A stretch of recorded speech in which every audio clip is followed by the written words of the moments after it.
Stay on your toes. Yep, you too. Let me help you guys. Big fist!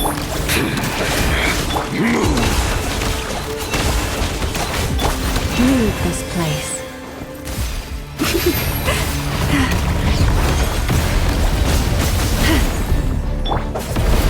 Are you quite finished? No more lies. Let's see what you're made of. Move! Forest, protect us. With one heart, we pray. The deception ends here. It all adds up. Pathetic! Can't hide the truth. Moonlight! falls into place. Great! No more lies.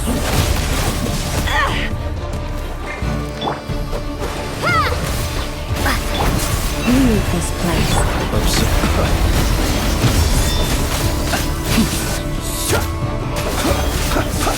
Night falls to dust.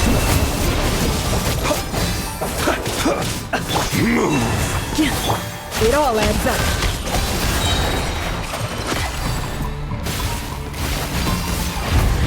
Can't hide the truth. For the everlasting forest. You poor love. Cloak. Night falls. It all adds up. Betrays you.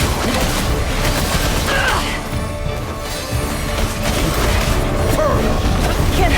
Began with the moon, and so shall it end. The moon will protect you.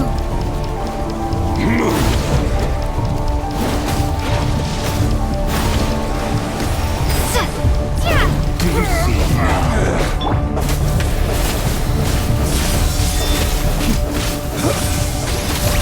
From here, when will it be as you foretold?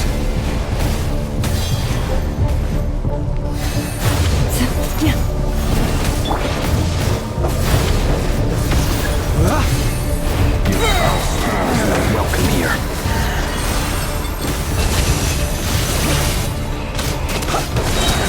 Night falls. Be silent.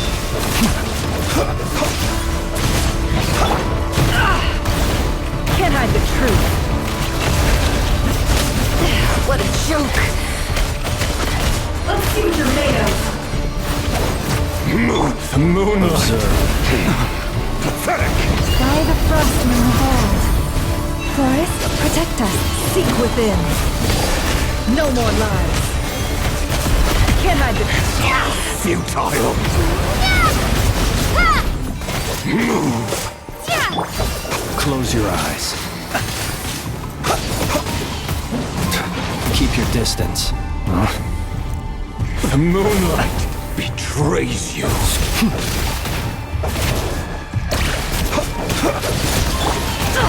absurd.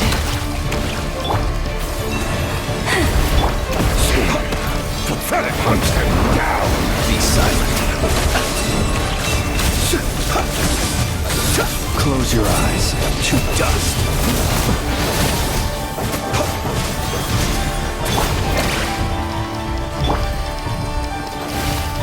For the everlasting forest. Hunt him Leave down! this place.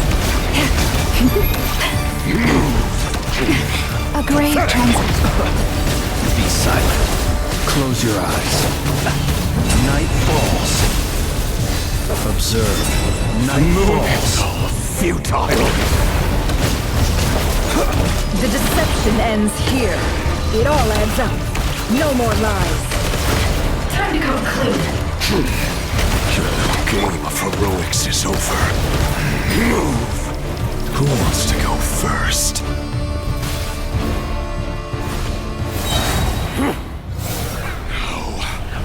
Get out of my sight! No! We've been separated. Take! You okay? Where are the others? Stuck outside the barrier. I guess he really doesn't know this. I told you before. Knowing too much is always a death sentence. Be careful what you wish for!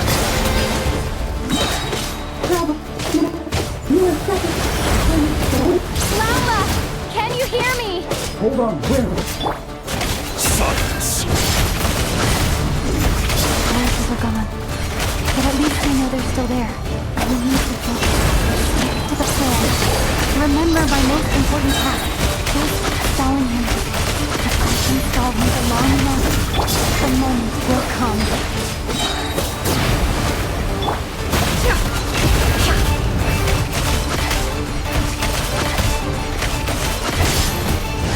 No more lies!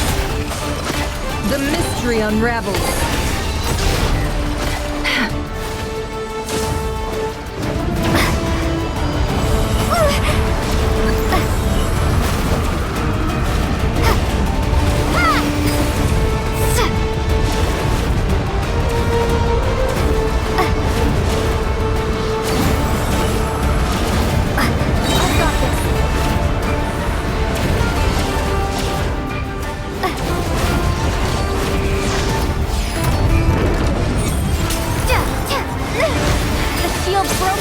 I can't keep this up. Don't push your luck. How much power will it take? Can't hide the truth. Time to come clean. It all adds up. Bombs away!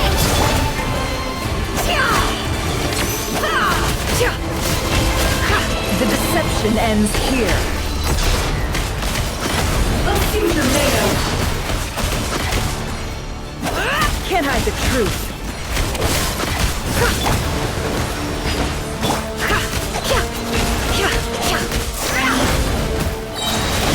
Seek within. It all falls into place. Wipe out! Go!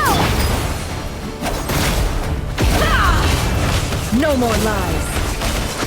It all falls into place. Water jet!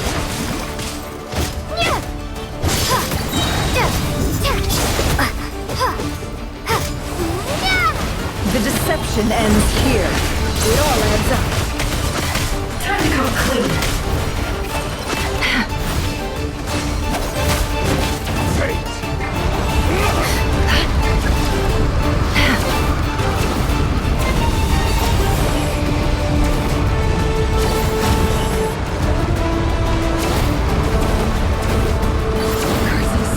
There's no other way.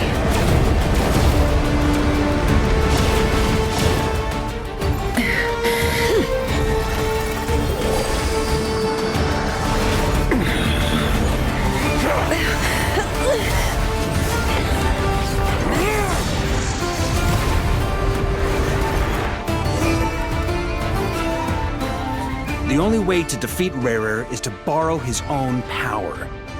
That means Columbina will have to disappear while you two bear the brunt of his attacks. You have to hold on. Find a way to keep him focused on killing the two of you.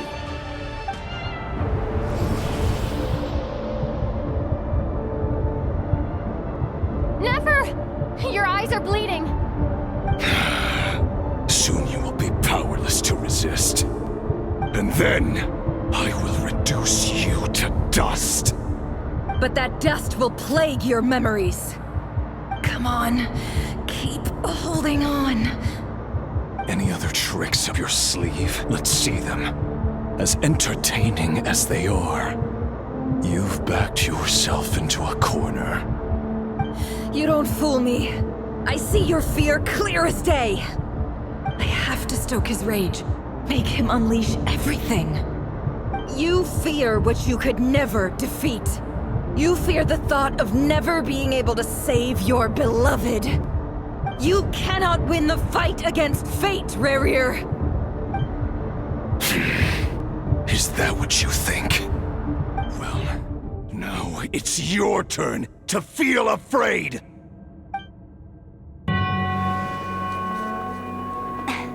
You fear the sound of your own name? Is it us you hate? Or is it what you've become? see what becomes of you!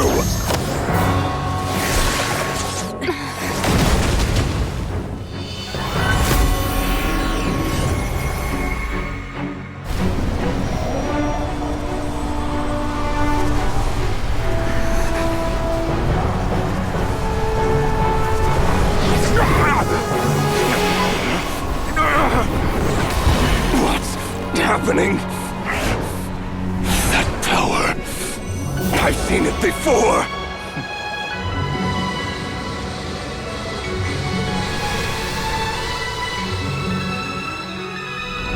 His power is on another level. We'll need to use an alchemical array to convert his power into a usable form. Then quickly channel it into Columbina, rendering her powerful enough to compete with him. I'll join you. I can help. If I release enough abyssal energy into a confined space, it'll create a potential difference, allowing us to extract a huge amount of elemental energy.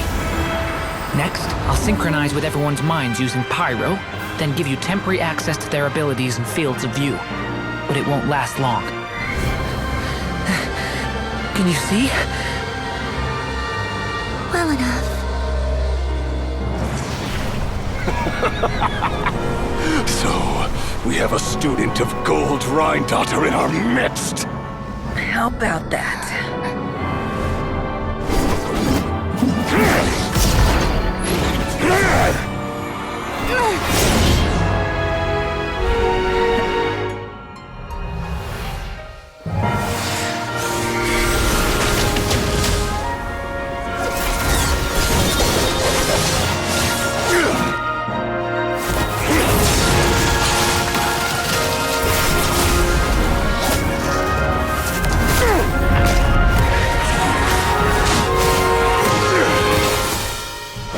You use my own power against me?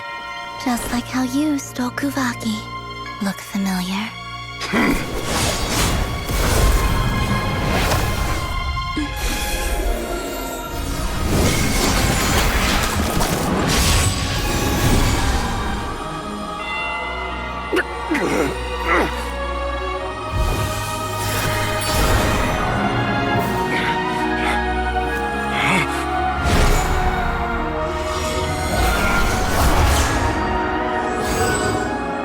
Don't you realize?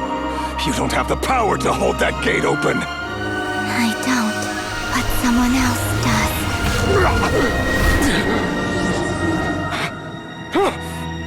Goodbye, Rerir.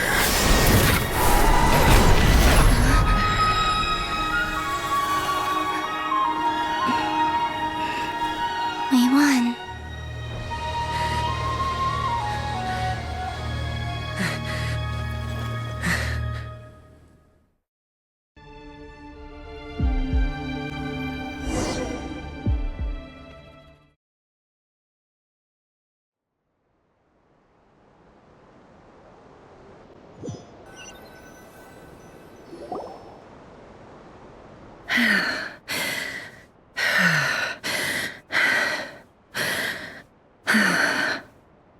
Nefer, how are your eyes? They're fine. Apart from the blindness, of course. It's not too late. Let me handle it.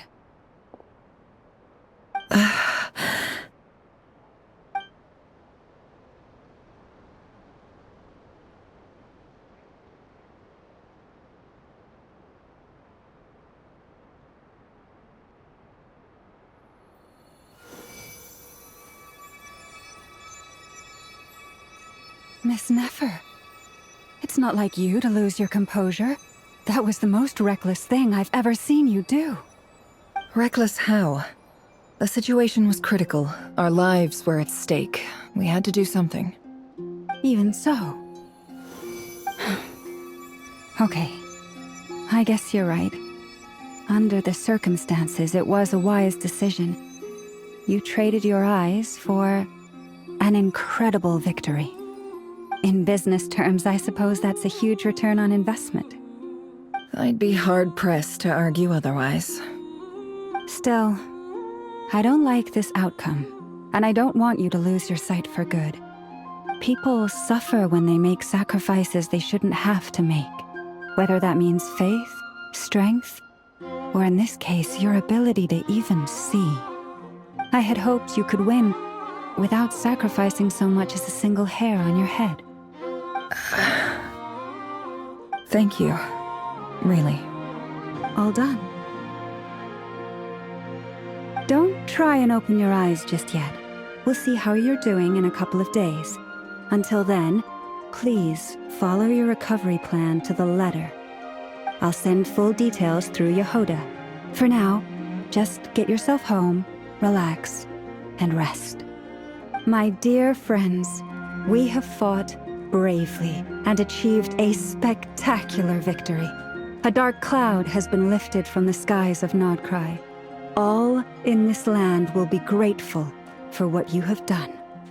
The moon will remember this day. Thank you both.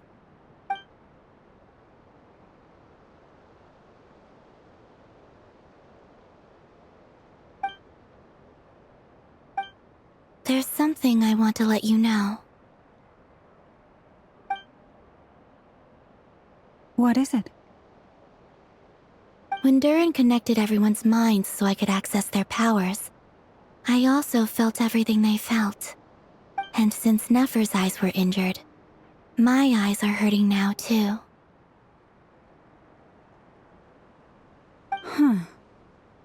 Hold on. Let me try. I only feel the pain. There's no actual damage. I just thought I should tell you. You're right.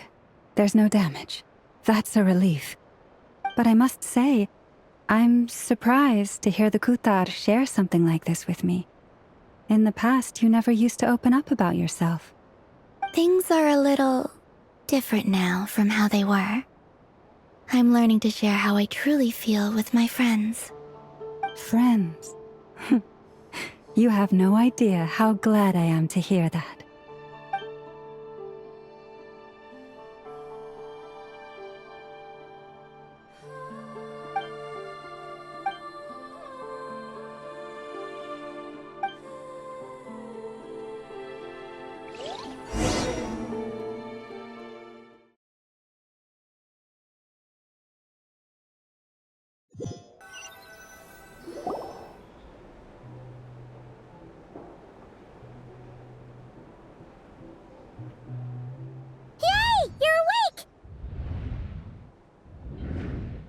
How are you feeling? Any aches and pains? Did you sleep well? I'm doing all right, Paimon. No need to worry about me. Phew! Well, that's good. Paimon's been sitting on the edge of the bed worrying about you for ages. You slept a whole day and night. Poor Paimon had to eat all by her lonesome. Glad to hear you didn't starve. How is the food? Well, it wasn't the same without you there to share it. Honestly, Paimon just can't relax when you're not your usual self. She couldn't enjoy the food and settle down to sleep. Well, I'm back to normal now. Oh yeah, and Albedo swung by earlier. He said to tell you to head to the tavern when you woke up. Varker and the others are organizing a victory feast and they want to celebrate with you. He also dropped off some medical supplies, but you seem fit as a fiddle, so guess you won't be needing those. If you're feeling up to it, let's head over now. Wouldn't want to keep them waiting.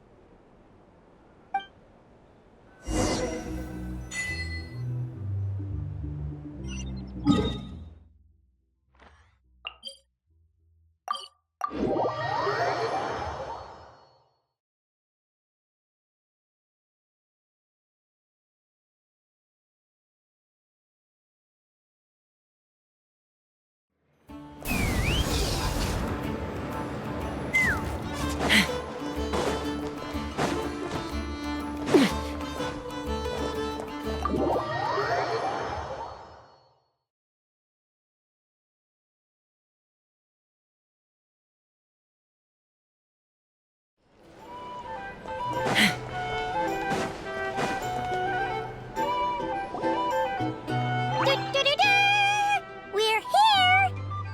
Oh, Traveler and Paimon!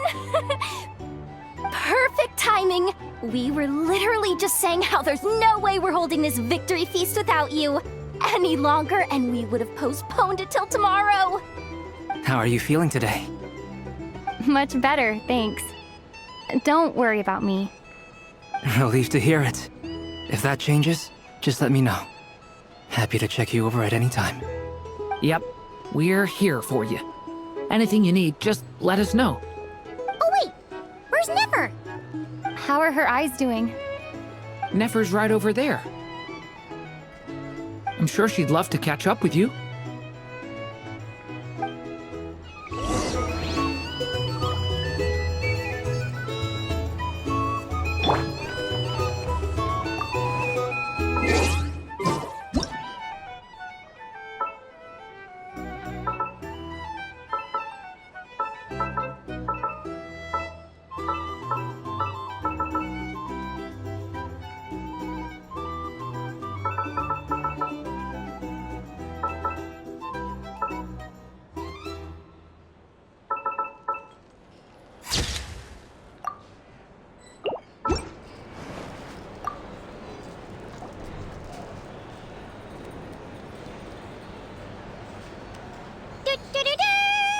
We're here! Oh, Traveler and Paimon! Perfect! How are you feeling? Much better. Relieved to... Yep, Oh wait, where's Nefer? How are her eyes? Nefer's right over... I'm sure she'd...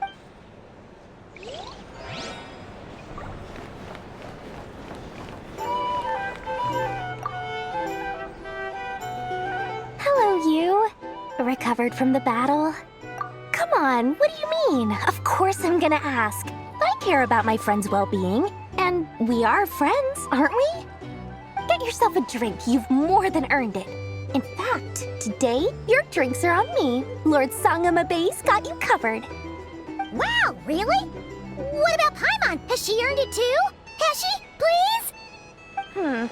Well, you haven't been through quite as much as the Traveler, but... what the heck, sure. Yay! Wow! Drinks on Dory! What a historic day. Hey, keep your voice down, or everyone else is gonna want in too. Have you heard anything I've been saying recently? Doing business in Nod-Krai has been an absolute nightmare. If I'm buying for everyone, oh... Okay. Paimon will speak more quietly. Jeez. That's more like it. Don't you forget, Lord Sangamabe doesn't just go around buying drinks for anyone and everyone.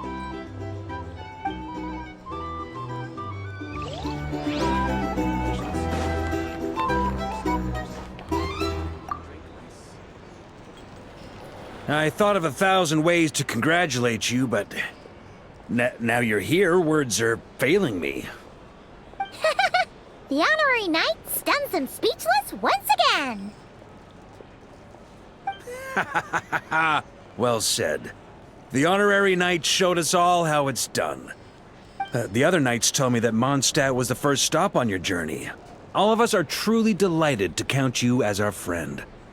I'd like to thank you for supporting the Knights of Favonius, and also for helping us save Nod-Krai.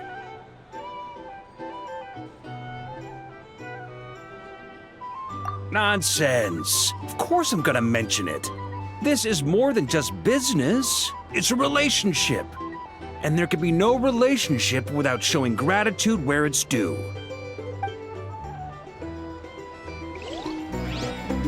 Hey there. Looking for a drink or two? Or perhaps a room for the night?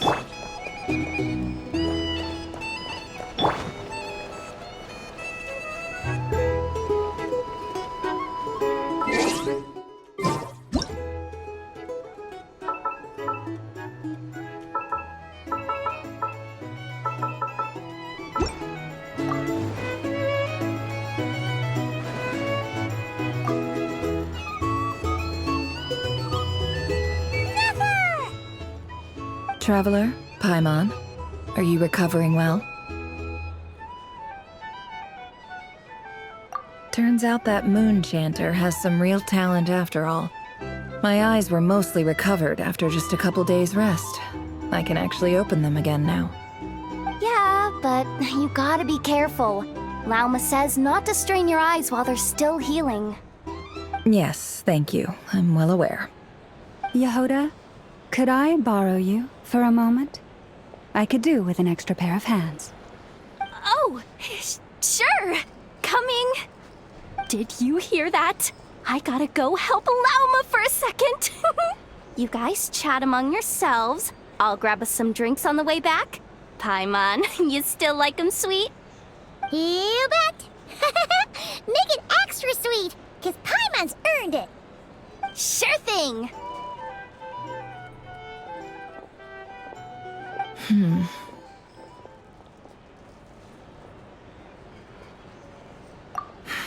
The Raker of Solnari.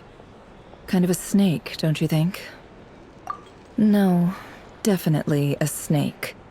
A poisonous one who spewed his venomous hatred everywhere. Anyone who seeks revenge out of hatred for other people has become a snake. That's something my dad used to say.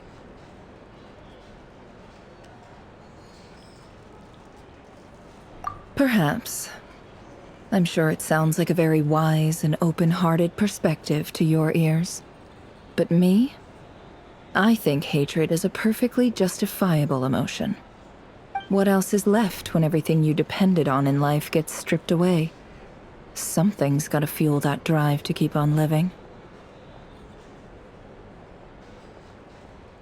If you're worried about me, you can nip that in the bud. I'm not someone who gets stuck in the past. It's just... I suddenly feel like I was wrong to call my father a liar. He was just a fool. That's why the academia turned their back on him, and why the other tribes ganged up on him. Oh, Father. How much better things could have been if you were a skilled liar. Look at the Ibis King. Thoth is a fiendishly cunning liar. And yet, strangely, he feels more like a father to me than my real dad ever was. He's never brought it up, but I'd bet he feels the same way. Why else would he give me the power to perceive the truth, while at the same time training me in the art of deception?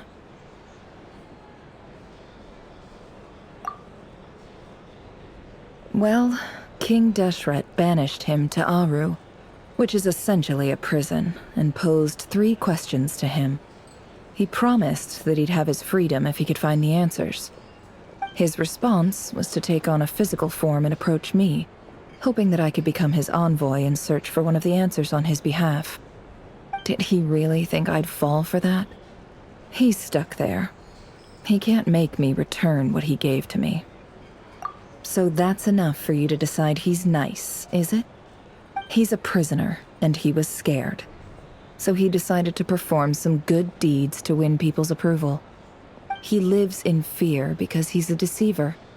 How is Rerir any different? You can't work as a spy your whole life and expect a happy ending. It's preposterous.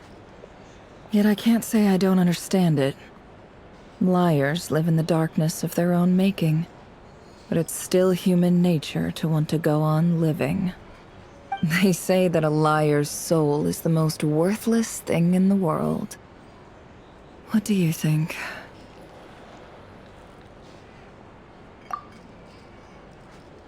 Good. If you understand that, it means you're smart, and you see things objectively. If you ask me, the soul of a liar really is worth nothing, because all they care about is themselves. For example, when something good falls into my lap, I don't go sharing the news around.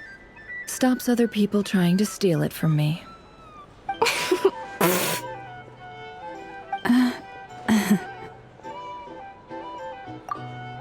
So be it. They have sharp ears. I can't keep anything from them. Oh, is that what it looks like? Well, you all know my past now, and I can't simply eliminate everyone who knows too much.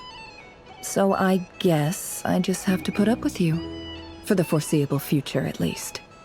When you find yourself in a situation you can't control, the safest play is to keep calm and start monitoring everyone involved like a hawk. In the intelligence world, you need to have a sense of perspective and play your hand accordingly. If you understand what's at stake, please ensure my secret is safe with you. I trust you'll respect my wishes as a friend. But don't forget, I will also be watching you like a hawk. Very good. Oh wait! Now that the panic's over and we've all calmed down, Paimon suddenly remembered something. After all that build-up, our mystery ally never showed up even once!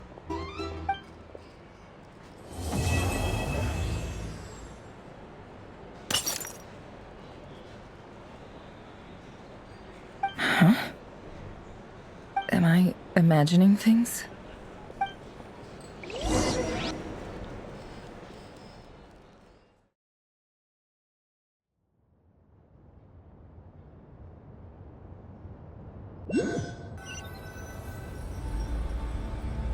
So, that close colleague who stayed behind with you?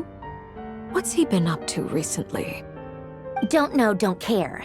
I get more normal human interaction from hanging out with Bosco too than him. Although, now you mention it, he hasn't bothered me in a while. I wonder if... If he's disappeared without a trace, it's the biggest gift he ever gave to the world. But I somehow doubt that's what's going on. He won't lie low forever. So we'd better stay on guard.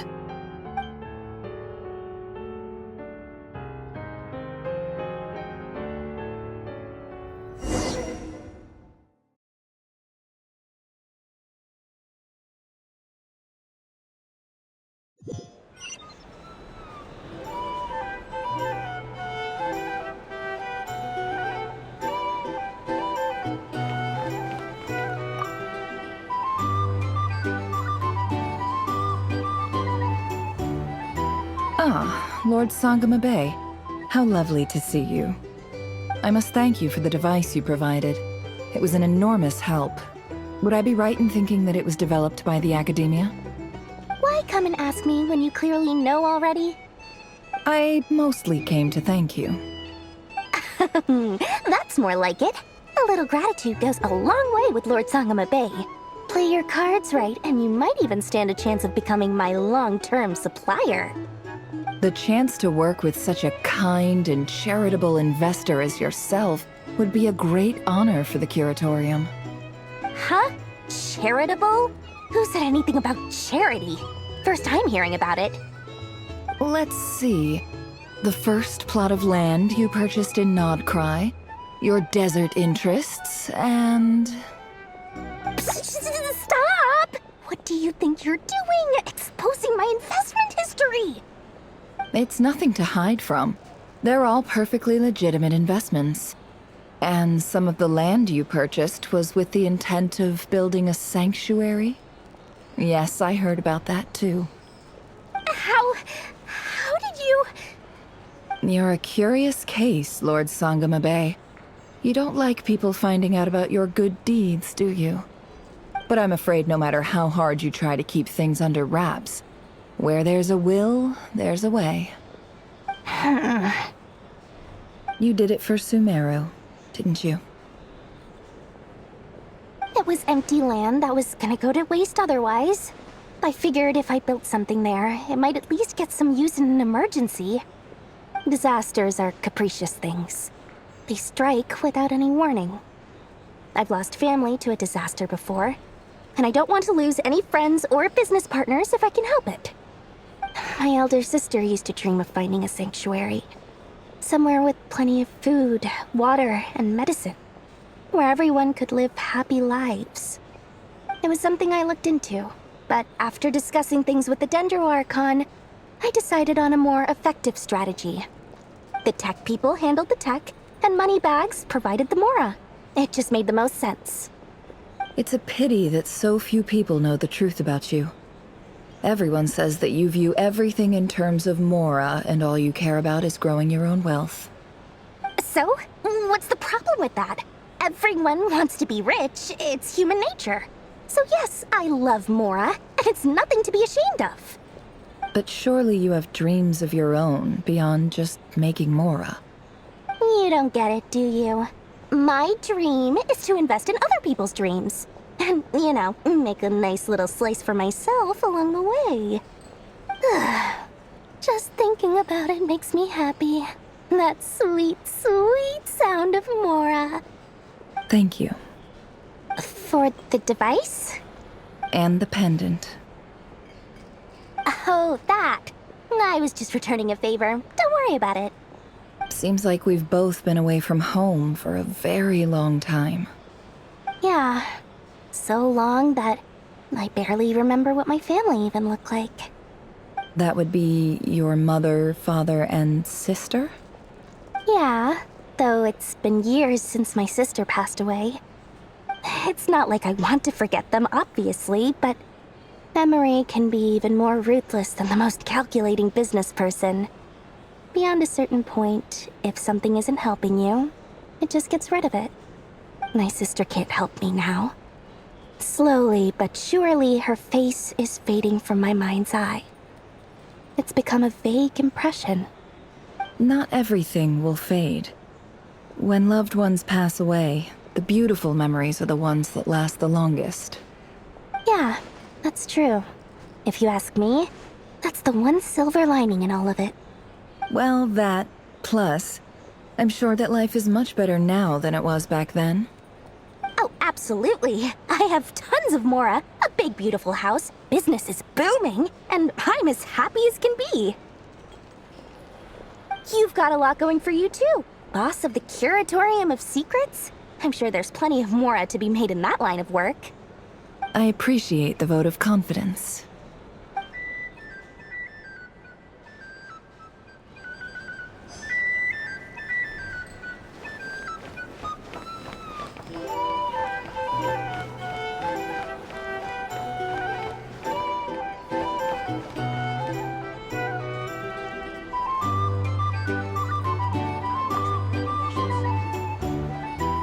How have you been holding up?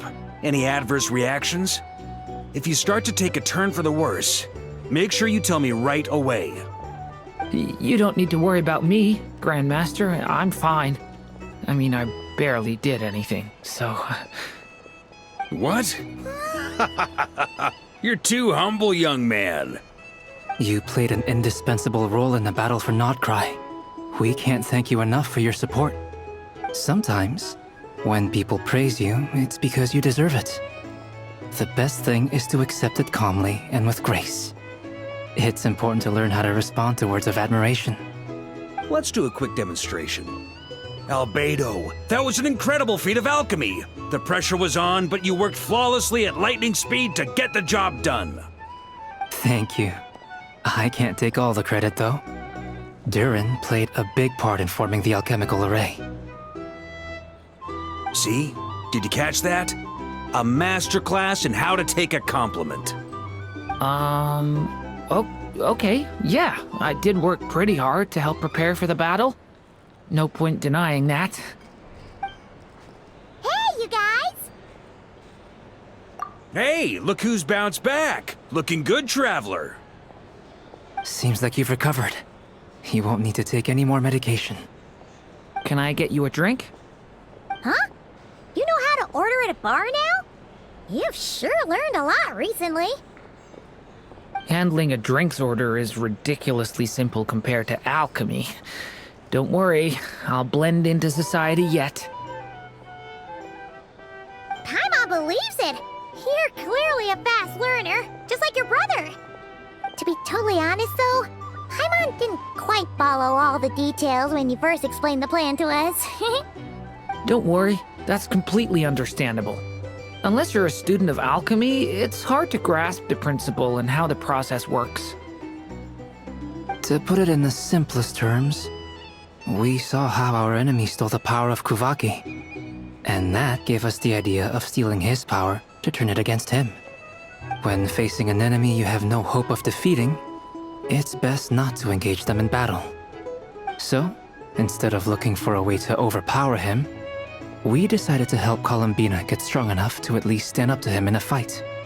For this to work, we had to analyze his modes of attack, confirm who his main target was, and make sure that he wouldn't go beyond the range of the alchemical array.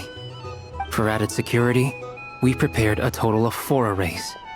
But to mitigate the impact of the battle, we identified one location in particular as the ideal spot, which is where the confrontation took place. The alchemical array absorbed his abyssal power. Then Durin processed it to render it usable by Columbina.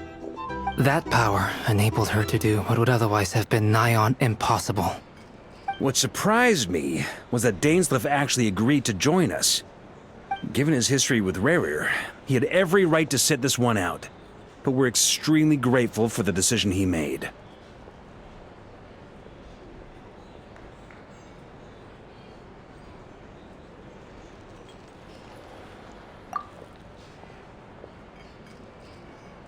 It must have been a painful choice to make. But I'm sure that making a decision was far better for him than staying in limbo. Absolutely. He was torn between 2 paths, but in the end, he made his choice and stuck to it resolutely. He doesn't strike me as the sort of person who'd stay trapped in limbo for long. Anyway, however you cut it, everyone gave a stellar performance. And now, it's time to kick back and celebrate.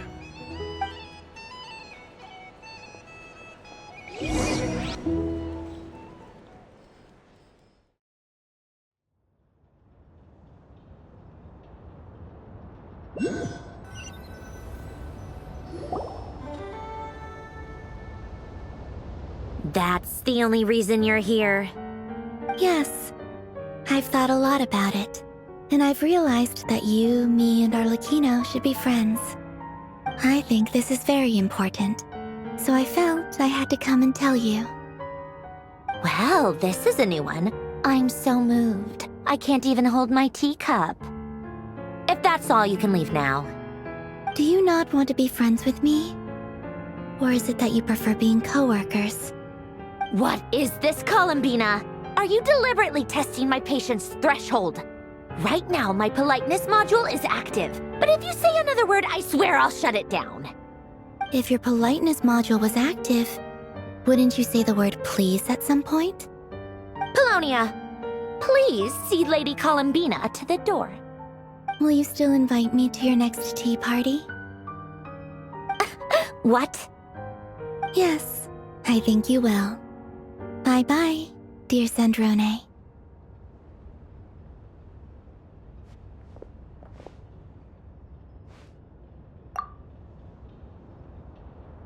Last time, the Wild Hunt escorted you out. Would you rather I handled it myself this time? We just wanted to, see how you were doing now that it's all over. Why? Out of concern for my safety?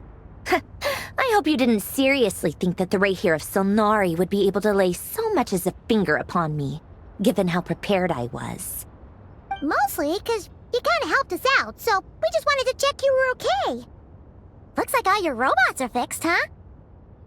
Oh, don't you worry about that. Tea time is already a write-off.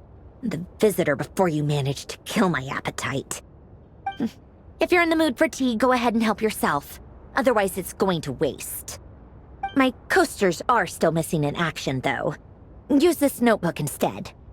Whoa! Pretty hefty notebook. Look at all those calculations. You can ignore those. They're just dumb scribblings. I doodle and write in my free time. Sometimes I remember the distant, dreamlike past. Sometimes I imagine the far-flung future. And other times, I grit my teeth and note down all the crazy nonsense going on in the present. Some people do the crosswords in the newspaper. This is my equivalent of that. Trying to predict the future is like daydreaming. And writing about the present just makes me furious. The past is my favorite. If nothing else, it's already set in stone, so I don't have to rack my brains trying to figure it all out. Huh. Although, having said that, the only vaguely interesting memory in my past is probably that guy they call Lord Artificer. Who else? Pretty much all the mecha and Fontaine are his personal handiwork. Wait, are you saying you know him? Like, personally? As a friend? I mean, I guess we were friendly enough. Yep. In fact, I'm probably the only normal person left who knew him at all. We used to chat occasionally back when he was still around. Before he passed away, he asked me to destroy all his manuscripts. I honored his request, but I did read through everything first before destroying them. I mean, I couldn't let the genius of Lord Artificer Alain Guillotin disappear like that. Would have been such a waste. So, that's where the formulas in your notebook are from? I just told you, those are my equivalent of crossword puzzles. They're just dumb formulas that I solve for fun when I'm bored. Alain's work was like epic poetry. The formulas in my notebook are just silly little riddles in comparison. Not that there's anything bad about them. I mean, at least, solving those riddles isn't going to hurt anyone. Except me, 'cause I lose a few brain cells in the process. Anyway, while we're on the topic, I might as well tell you about what happened to him and his friends. Alain Guillotin had two close buddies, René and Jacob. They spent their childhood years together in the Narzissenkreuz Institute. They were all quite competitive, so there was some rivalry between them, but it was a friendly rivalry. But beneath the friendship and the rivalry ran something deeper, a sense of nostalgia for the past. Unfortunately, childhood would end. The prophecy would come true, the apocalypse would arrive, and the future would never be. A mad dream that would normally only capture the minds of lunatics began to take root in their hearts. A dream of saving the world. And if René and Alain had been people of lesser wits, that dream would probably have ended up as something for them to joke about in their older years. But alas, they were some of the sharpest minds around. They nurtured that dream with the full power of their intellect, and it grew into something that ate away at their souls. The first of them to fall under its spell was René. Against Alain's wishes, he persisted in experimenting on a mutual friend of theirs to try and save their life. Alain did not approve and parted ways with René. It's complicated. Alain wanted to believe that René only did what he did for the sake of their friendship. But when he told me about what happened, I could tell he still had some suspicions about René's motives. Perhaps the seed that would grow into a nightmare had already sprouted in René's mind. Even then. The next time they met, René's soul had been completely engulfed by the dream of salvation. His futile attempt to change the tide of fate only resulted in a wave that swallowed up the world, even before the apocalypse came. And although that wave died down eventually, I hear that it just recently came back with a vengeance. As I understand, René wanted to live out his dream of salvation once more. But I'm told that the attempted resurgence finally died out for good. At long last, René awoke from his deluded dream. Though of course by then it was far too late. What do you think of René? Do you admire his transcendent genius? His view that any price was worth paying to achieve the lofty goal of saving the world? Or do you despise him? Dismiss him as an evil madman who wrought havoc on the lives of everyone around him as he pursued his delusional dream? Same difference, really. Just a matter of perspective. Really? I can't tell whether that's because you disapprove of his deeds or because he failed. Or maybe you have some other reason. René no longer exists in this world, and the dream he started went on to be realized by someone else. I don't like fanatics who give up their whole lives for their ideology. Nor do I like fools who let their delusions take control. Maybe I could understand if René had just been an ordinary person. But he had a sage-like intellect, and still managed to get himself lost in the labyrinth of his own desires. Anyway, that's enough about René. Now, moving on to Alain Guillotin, the Lord Artificer. He managed to put a stop to the first storm whipped up by Renee. But after that, Alain lost his friends and family. To his credit, I suppose, the loss of his family and friends was purely a tragic accident. It's not like Alain sacrificed them for his cause or anything. After that, the only thing supporting his work was the same dream that had dragged his closest friend down to the abyss. But although the desire to save Fontaine drove him to found the Fontaine Research Institute, Alain continued to reject any form of transcendental knowledge or power. He was suspicious and fearful of it, having seen the way it had affected his closest friend. I think that formulas and machines derived solely from human intellect were the only thing that gave him a sense of spiritual comfort. Yet Alain's intellect was simply too great. It barely left him space to breathe in his lifetime. Once he realized that the end of his life was approaching, he finally accepted the truth. The Nazi-Kreuz Institute needed someone, and a human being, to see its story through to the end. He quit working on his formulas, trading them in for the fairy tales that had played such a formative role in his childhood, but which he barely touched in his adult life. He told me that the director of the Nazi-Kreuz Institute used to read those fairy tales to the children as bedtime stories. Apparently, they worked wonders at sending kids off to sleep. I think that all he wanted at that time in his life was to be able to sleep deeply without being plagued by depression. By that point, nothing else really mattered. At the very end, he laid down to rest in the ruins of the former Nazi-Kreuz Institute orphanage, while the Fontaine Research Institute he had founded continued tirelessly with its work. Many years after that, tensions over competing dreams would once again cause a rift, this time between members of the Fontaine Research Institute. But the actions of those fools had nothing at all to do with Alain.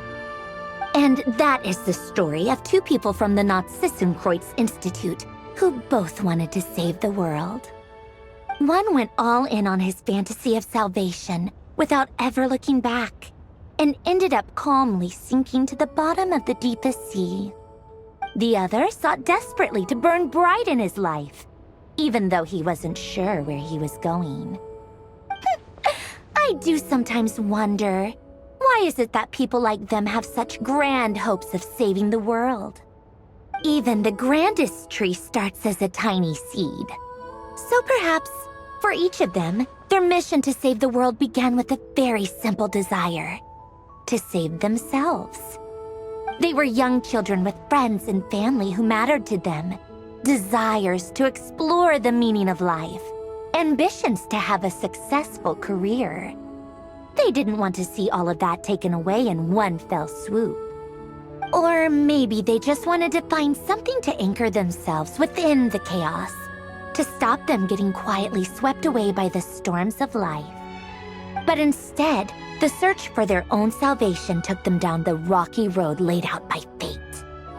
Do you think the desire to save oneself is enough of a justification to try and save the world?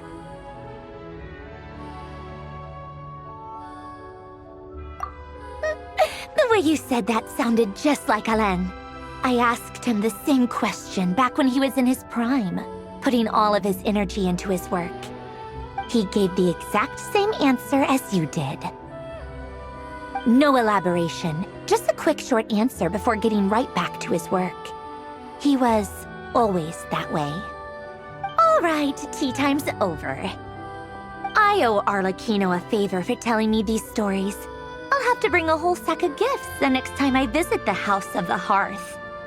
I'm gonna go tinker with Polonia now. You guys can do whatever you want, as long as it doesn't involve interrupting me. Polonia, exit hibernation mode. Begin diagnostics.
Add Thank you for...